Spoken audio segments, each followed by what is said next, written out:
and welcome to another booktube video from me, Lauren, from Lauren and the Books, and Minnie's bum. From Minnie's bum and the Books. I'm going to bring you forward. I don't know why I don't always bring you forward. Today's video is a book haul. Let's get comfy. I just got home from work, it's Friday, hoping to get this edited and straight up today.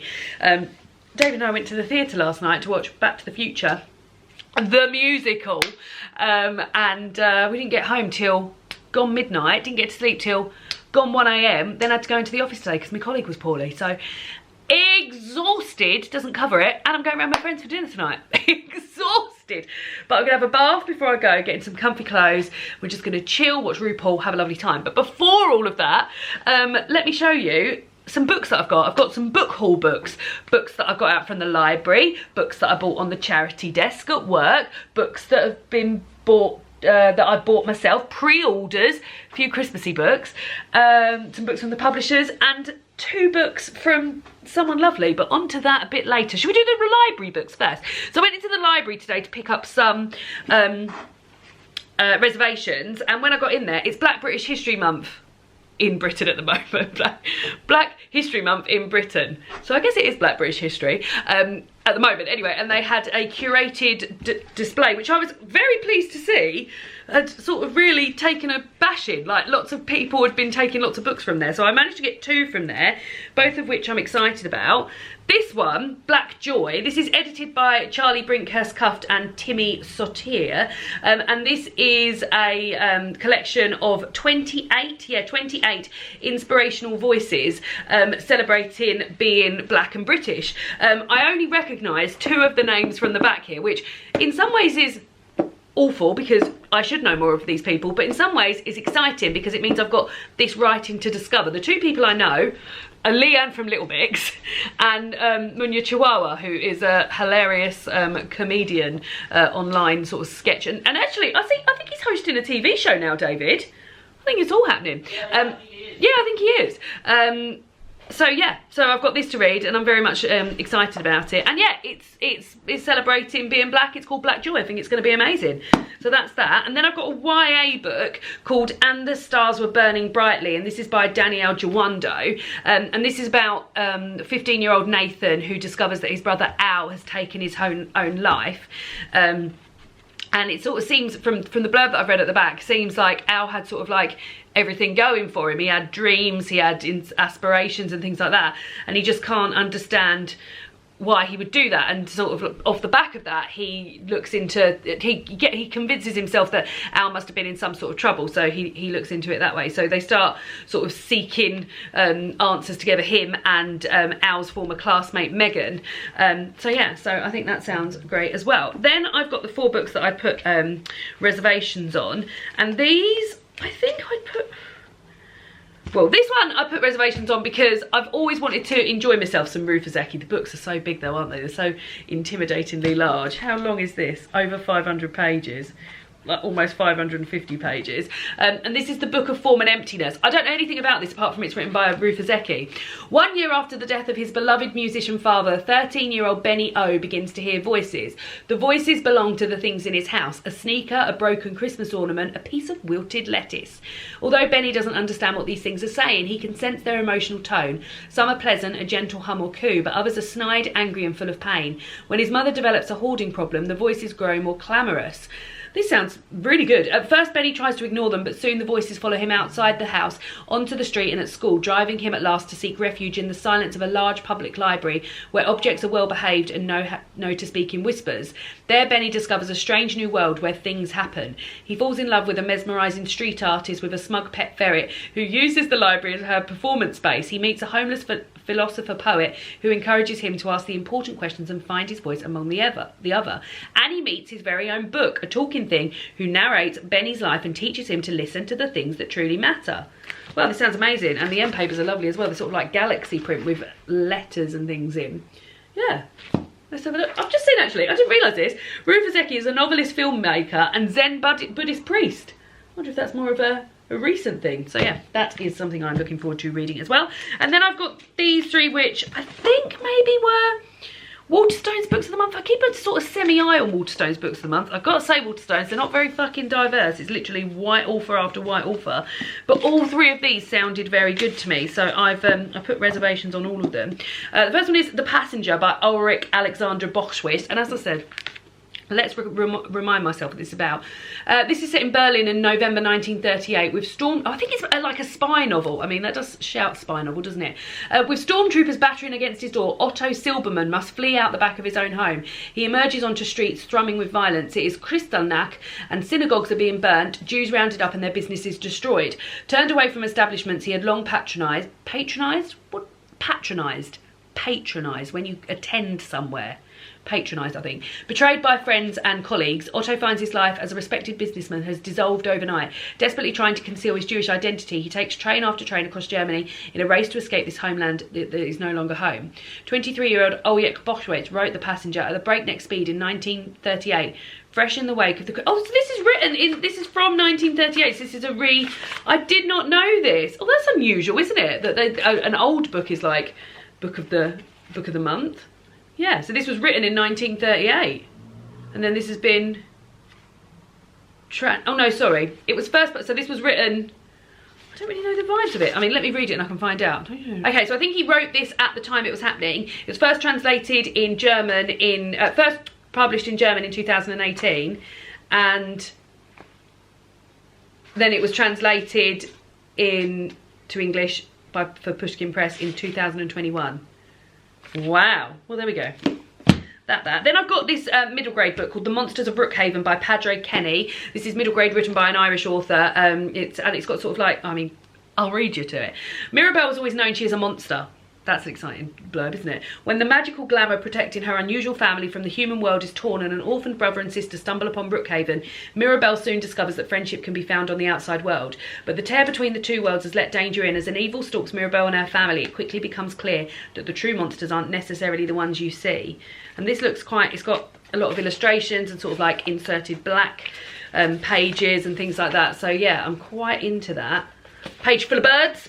So that's that. And then I've got the Castaways. I don't know if I'm going to like this. I haven't read any like crime for a long time, and I keep thinking, or like thrillers, I keep thinking I'll do. I had to wait so long for this. This had something like 38 reservations on it. It's The Castaways by Lucy Clark.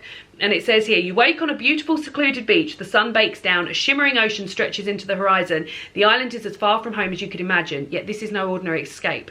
Next to the wreck of a plane, a stranger circles the campfire. Somewhere a baby cries. Someone sharpens a knife in the shadows, scoring a list of the dead onto the bark of a tree. This sounds like an episode of Lost. Day by day, the island's wildness creeps under everyone's skin. Tensions and lies whispering on the beach, a secret beach, an island with no name. What a place for your last holiday. So yeah, so I've got to get this read. If I don't get this read by the time it's due back on the 5th of November, I was number 38 on the, I think there's still hundreds and hundreds of reservations on it, so that won't be coming back. Then I've got the books that aren't library books. So today I bought, weirdly, this was a book that I'd got out from the library and hadn't had time to read it. My whole life is getting books out from the library and then not having time to read them. This is The Devil in the Dark Water by Stuart Turton. Stuart Turton previously wrote The Seven Deaths of Evelyn Hardcastle, which was a book I read a couple of years ago and really enjoyed. This is a sort of like, well, it's a murder mystery, I guess. It's set in 1634 and it's set on a ship. And Samuel Pepys, who I first thought was Samuel Pepys, the world's greatest detective, is being transported to Amsterdam to be tried for a crime he may or may not have committed. But no sooner is the Saar Dam out to sea than the devilry begins to blight the voyage. Strange symbols appear on the sails, livestock are slaughtered, ominous whispers travel throughout the crowded decks, and then comes the first murder.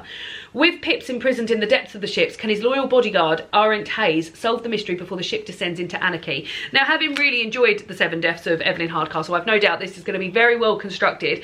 That, like, when I think about the threads in that book and what led to this and what led to that, like, I've got high hopes for this as well. So yeah, I imagine it's very well crafted, as was that one. And then, as I said, I've got some pre-orders. Now, I pre-ordered Empress and Aniya by by Candice Carty-Williams, but I've actually just listened to the audiobook of this, so I've got this novel, little novella. However, I'm going to hang on to it because I loved it. I gave it 5 stars. It's one of my favourite books I've listened to this year, and it was just so warming and friendly and and lovely. It's about two friends, Empress and Aniya, and it's about their friendship, it's about sisterhood, it's got like some witchy vibes in there. I'll tell you more in my wrap up, but that's what it's about. And it's a little short thing. Great, absolutely adored it, thought it was brilliant. Then Christmas! I pre-ordered Stay Another Day by Juno Dawson. This says, 4 sleep still Christmas, 3 siblings, 1 big secret. Stay Another Day is the title of an E17 song, which isn't a Christmas song. There's nothing relating to Christmas in the Stay Another Day lyrics, is there, David? Sorry? You know Stay Another Day? Stay now, stay now. Yeah. There's nothing relating to Christmas in those lyrics, is there? No, but that's become a Christmas song anyway. So this is about the McAllister house on Arboretum Road has seen 120 Christmases since its completion. It does make me think about that, like how many Christmases houses and stuff have seen. This year, Fern is bringing home her gorgeous boyfriend and she wants everything to be perfect, but her twin brother Rowan would rather go on the pool than pull crackers with the family, and their younger sister Willow is terrified of Christmas Day. With only 4 sleep still Christmas, 3 secretive hut siblings, 2 hot house guests and 1 juicy secret, this Christmas there will be some big surprises under the tree. So yeah, that sounds great. And then I've got The Christmas Carrolls, A Fantastically Festive Family by Mel Taylor Besson, and this has got illustrations in it by Selman Sunu, and this is about a family who fucking love Christmas. There definitely won't be the word fucking in here though, because it's a children's book, and they celebrate Christmas 365 days a year, and when they move house, Holly can't wait to start at a new school, but her Santa backpack is getting odd looks, the class aren't joining in her loud morning carols, and even her new friend Archer thinks she should tone down the tinsel. So I feel like I'll be able to relate to these people who love Christmas so much. And the illustrations, I mean, I really like this front cover. It's got a little hole, and then under there, they're all having the Christmassiest time ever under there. Oven gloves, Rudolph hoodies, onesies, a badge that says I love Santa. Looks fun. Then more Christmas. Now, I've been fortunate enough, somebody lovely called Emily has sent me 2 books, Christmas books from my wish list, and has said that these are 2 of 3. So there's still 1 more to come, and they're Christmas books, and she was thanking me for the work I put into Vlogmas and how much she's looking forward to it, so it's very, very sweet. I did ask on Instagram for Emily to make herself known so I could thank her properly. So Emily, if you didn't see that on Instagram, then do please make yourself known here, or email me, because I'd really like to thank you properly for these 2 lovely Christmassy books that I've had sent. One only just arrived today. The King and the Christmas Tree, a true story of courage, kindness and wartime friendship by A.N. Wilson and illustrated by Alexis Bruchon. Every Christmas, a huge Christmas tree arrives in Trafalgar Square. This is true. A shimmering festive beacon in the heart of London which tells the story of loyalty, friendship and resistance. And Norway sends that Christmas tree every year. On a frosty evening in 1940, German U-boats reach Oslo. It seemed Norway would soon fall to the Nazi regime, but their indomitable King Haakon VII refused to surrender. Making his perilous escape via the frozen Arctic Circle to safe haven in Britain, King Haakon became a beacon of hope and resistance for his people. 70 years later, the tree in Trafalgar Square is an enduring gift of thanks from Norway to the people of Britain. Richly illustrated and beautifully told, this is a delightful Christmas cracker for everyone, young and old alike. And then, I mean, that has got, look at that, that's Buckingham Palace. It says the London exile had begun. Oh, this looks great fun. Oh, lovely. Very excited about that. And then I've got the Penguin Book of Christmas Stories, which is edited by Jessica Harrison. This is lovely. It's one of those cloth-bound, naked cloth-bound classics, yeah. Here and there over the white plain, the bright fires shone out from the farmhouse windows, and down below the illuminated city sent up a glow to heaven like the reflection from a great furnace. And there's all sorts of Christmassy stories in here. From The Christmas Turkey by Mario de Andrade, which is translated by Gregory Rabassa, to, let's see if there's anything, oh, Child's Christmas in Wales, I've read that before. That's actually ever so fun, isn't it? Dylan Thomas. The Gift by Ray Bradbury. Christmas Memory by Truman Capote. The Loan by Wolf Dietrich Schnurr, and that's translated by Lynn Marvin. So like a whole host of Dancing Dan's Christmas by Damien Runyon. The Legend of Christmas Rose, loads of stuff. Ones that I haven't, because I've got a few sort of collections of Christmas stories, and there's lots in here that I hadn't heard of or read. So yeah, very Christmassy, isn't it? All those trees on there. And then the last 2 are 2 that have been sent to me by the publisher. So I've been sent the second Aristotle and Dante book. So the first book is called Aristotle and Dante Discover the Secrets of the Universe, and the publisher is also going to send me that as well. So I will read that first and then read this. And this is Aristotle and Dante Dive into the Waters of the World by Benjamin Alir Sayens. Now, I don't want to read the back of this because I don't want to know what happens in the first one. And I was hoping the first one would be here by the time I filmed this book, but I think this is a queer love story. I really don't want to look too much at the back, but yeah, it looks lovely, and I know they're highly regarded and loved, aren't they? And then from the author of Moxie, which a film David and I watched earlier this year and very much enjoyed, Bad Girls Never Say Die, by Jennifer Matteo, and I really like this front cover. So it says here, Evie Barnes and her friends are the sort of girls who wear bold makeup, laugh too loud and run around with boys, but most of all they look after their own. When Evie is saved from the unimaginable by a good girl from the right side of the tracks, every rule she's always lived by is called into question. Now she must rethink everything she thought she knew about loyalty and learn that when girls stick together, it doesn't matter whether they're good or bad. Oh, I didn't know. So this is a gender-flipped reimagining of The Outsiders.